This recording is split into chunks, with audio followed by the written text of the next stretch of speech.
This presentation will outline the process of researching and writing a dissertation. It is aimed at master's level students, but the principles may be helpful to students who have to write dissertations as part of their undergraduate degrees. Before doing any planning or writing, it's important to find the answers to some questions. With a big piece of work like a dissertation, you can save yourself a lot of time by asking these questions at an early stage. Who is my dissertation supervisor? When is the final deadline? And what is the dissertation word limit? Once you have the answers to these questions, you can think about choosing a topic. Choosing a topic can be daunting. It's important to select something that will sustain your interest. The topic should also be manageable. Avoid choosing a problem that researchers have spent many years trying to solve. You're aiming to produce a brief research project in a short timescale, rather than a PhD thesis or a life's work. Start by thinking about the modules on your course. Is there an area of research that has raised some interesting questions or that you really enjoyed studying? Once you've thought of something, jot down some possible research questions. Try to make these look like essay titles. For example, to what extent are the government offering support to the children of substance misusers? Play about with a range of titles until you've found a couple of options that you think might work. You are likely to have around 6 months to complete your dissertation, but you may be writing it alongside other commitments. It's important to be realistic about what you can achieve in the available time. Make sure you've considered the following things. Can I achieve my goals before the deadline? Are there any costs associated with the research, and can I meet these? Will I need to travel to the research site, and is this feasible? Can I get access to the research site? Your supervisor is likely to be a very useful source of support throughout the dissertation process. He or she is likely to be very knowledgeable about your topic, and he or she will have supervised many students and can offer helpful advice. At your first meeting, take along your proposed research questions. Don't worry if these seem basic or not very impressive. They will act as a starting point for discussion and will help your supervisor to see where your interests lie. Ask whether your question is workable and whether it can be improved. Ask for some ideas about where to start with the reading. Write down what your supervisor says so that you can remember the advice later. And keep in touch with your supervisor throughout the dissertation process. Supervisors are very keen to help students who take specific questions to meetings and who can show evidence of having thought carefully about the issues. Organisation is the key to producing your dissertation on time and without unnecessary stress. Some initial planning should help you to remain motivated and to see that the task is manageable. Work out how many chapters you need to write. Count the number of weeks between now and the deadline. Work out how many weeks you will spend on each chapter, both researching and writing. Leave enough time at the end for proofreading and writing. Try to look at the dissertation as a series of short pieces of work rather than as a 10,000-word whole. Breaking the task down into chunks should help you to do this. You could make a to-do list for each chapter. Break the tasks on the list right down. So, for example, read and make notes on Jones and Thomas article rather than write chapter. Plot these tasks onto a weekly planner and then onto a daily planner. You can collect planners from the Accessibility Centre. Tick tasks off the list as you achieve them. You'll be able to see then that you're making progress. The structure of the dissertation depends on the sort of research that you're carrying out. There are two main types of dissertation.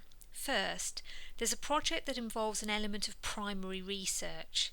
Primary research is research which involves gathering data of your own, perhaps via interviews or questionnaires that you've designed.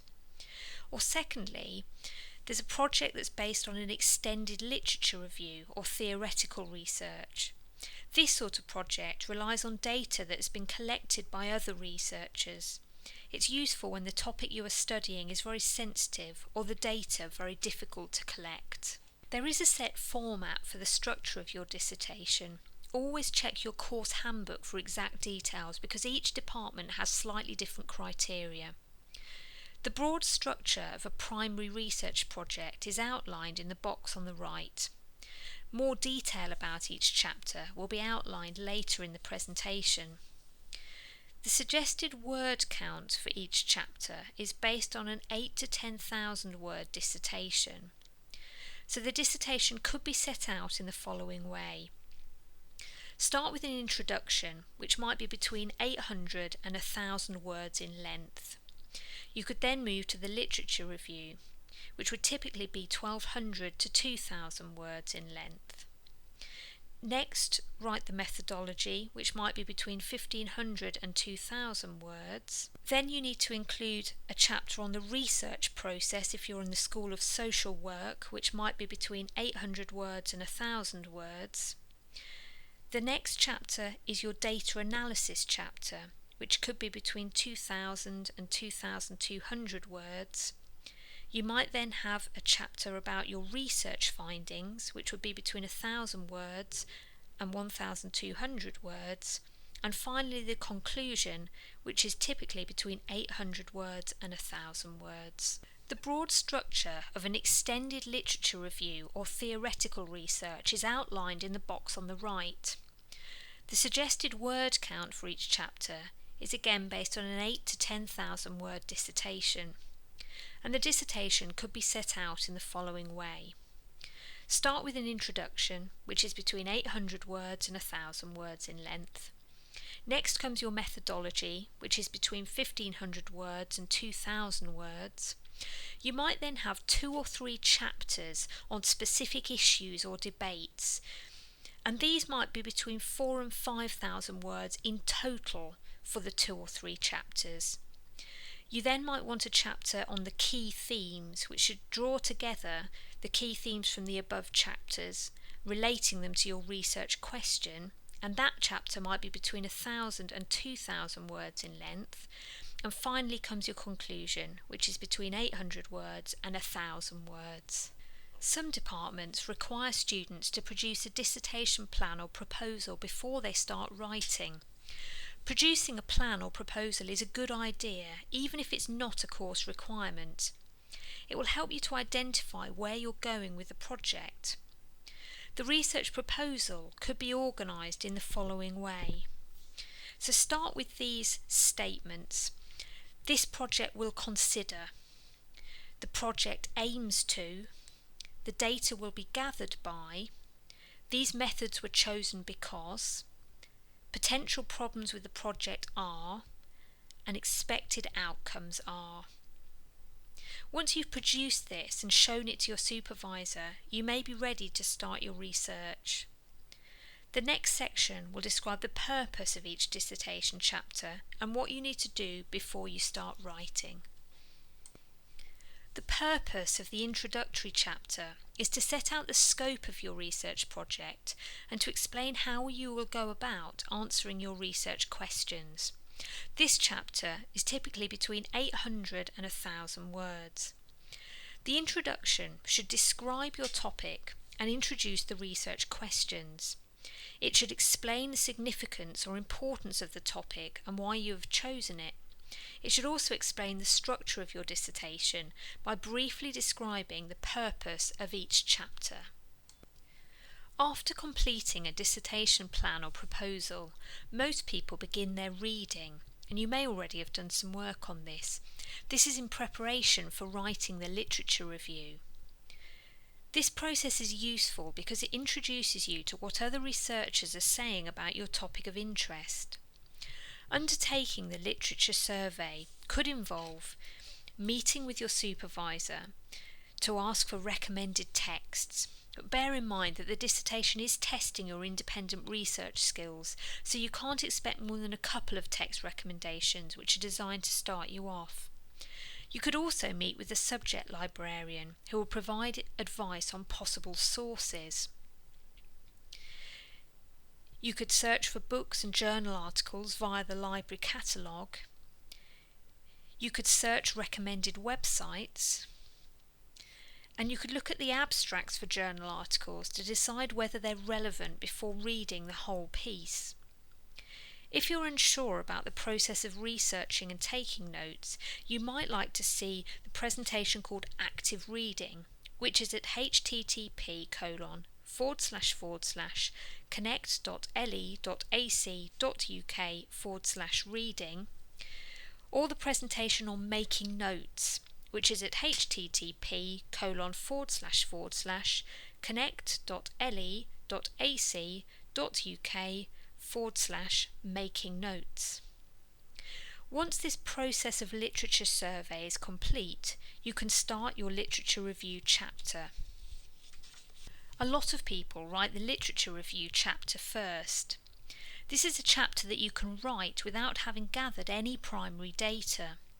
Students carrying out an extended literature review will need 2 or 3 literature review chapters.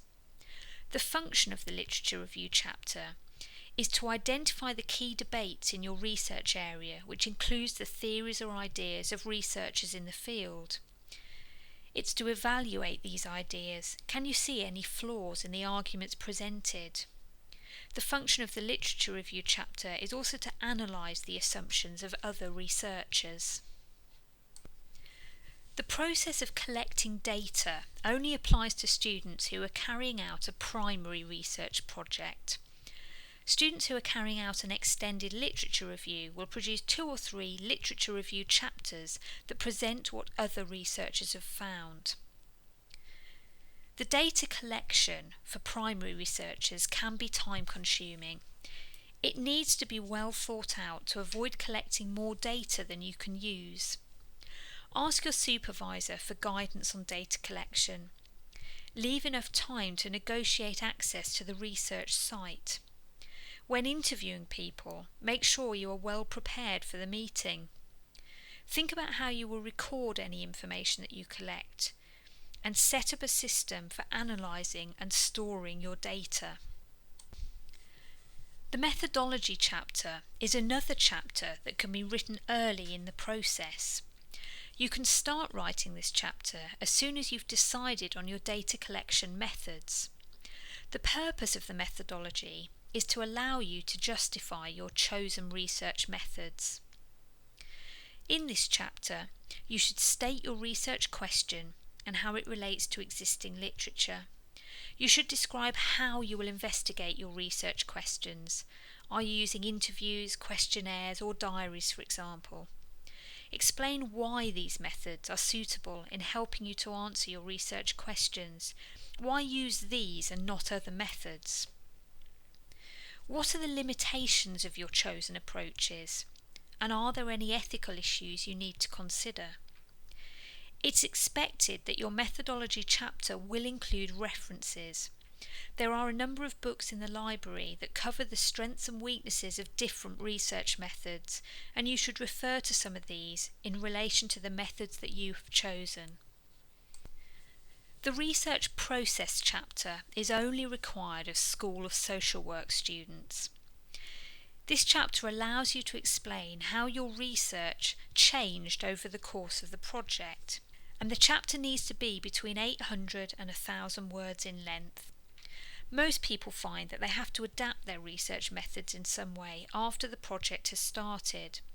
This chapter should highlight the way the research has developed over time and highlight any key issues to do with the research process that the reader needs to know about. The purpose of the data analysis chapter is for you to outline the results of your data collection. If you have interview data or written survey responses, you may want to select some quotations that help you to answer your research questions. This chapter might be between 2,000 and 2,200 words in length. Explain the results of your research and link the findings to your original research questions. What is your data saying? Link this information to what other researchers have said about your research area. Refer back to your literature review. Make sure that you provide enough evidence to allow your reader to evaluate whether your conclusions are valid. Explain any problems you encountered with the data. The purpose of the research findings chapter is for you to link your data to your research questions and the views of other researchers in the field. This chapter should be between 1,000 and 1,200 words in length. The research findings chapter should explain the specific outcomes of your research project.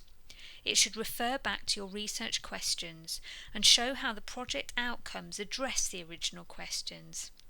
If there are aspects of the question that have been difficult to answer, explain the reasons. The concluding chapter should aim to take an overview of the whole project and draw some broad conclusions. This chapter should be between 800 and 1,200 words in length. The following questions may help you to write your conclusion. How has the research project extended our knowledge and understanding of the topic? What key themes have emerged from the project? What are the limitations to the research? And what direction for future research? A dissertation should include a full list of all the sources that have been referred to. Each department has their own referencing conventions. Check your departmental handbook to make sure that you present your references correctly.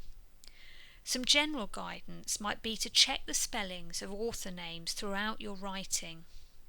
Check that every reference in the text is in your references list. And remember that each department has specific guidelines on the format of the references, so make sure that you follow these. There are a few elements to a dissertation that are not needed for essays. These are pages for contents, an abstract, acknowledgements and appendices. These are short pieces to write, but you need to devote some time to them once the main chapters are written. The abstract is placed after your title page. This should summarise what you set out to achieve and the main findings of your research. Acknowledgements are placed after the contents page. This is where you thank people who have helped you with the research project. Appendices go at the back of the dissertation. Aim to keep these to a minimum. You might include your interview schedule, but not full transcripts. You will also need a contents page. The next section will offer some general advice about writing the dissertation. Dissertations that score highly will have a well-developed argument. This means that there is a clear sense of direction in the piece. The arguments of other researchers and your own data will be drawn in to lend credibility to your developing argument. Here are some ways to develop an argument.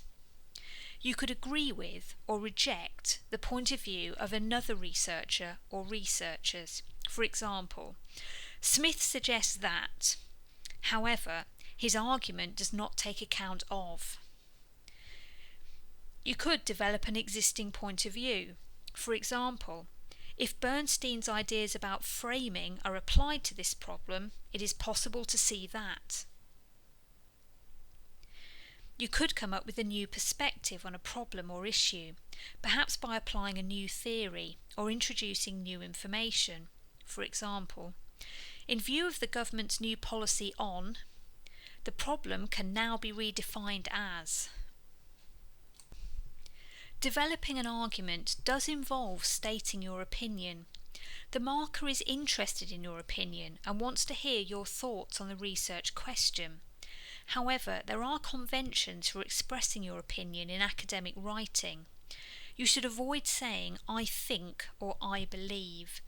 There are a number of ways of making your opinion clear, but presenting this opinion in a more balanced way. For example, you could use phrases like, "It seems clear from the evidence that," "On balance, the evidence suggests that," "It is not certain that." It is easier to develop an argument if you have some linking words that you can use. These words might also be called signposting words because they indicate to the reader an alternative point of view or a change of direction. The tables to the right show some examples. Words for adding to or developing might include in addition, furthermore, moreover, therefore, or hence. And words for considering other views or evidence might be alternatively, nevertheless, even so, and however. You may find the following books helpful if you're interested in doing some further reading. There's Essays and Dissertations by Chris Mounsey, or Doing Your Research Project by Judith Bell. For more information, you could make an appointment to see a study advisor in the Accessibility Centre. You can telephone 0116 252 5002, email accessable@le.ac.uk, or drop into the centre, which is based on the ground floor of the David Wilson Library. This presentation is part of a series of study skills presentations for dyslexic students that have been produced by the Accessibility Centre. These can be found at www.le.ac.uk/ssds/accessibility. The Accessibility Centre is very interested in your feedback on this presentation. If you have any comments to make, either positive or negative, please email Claire on clg20@le.ac.uk.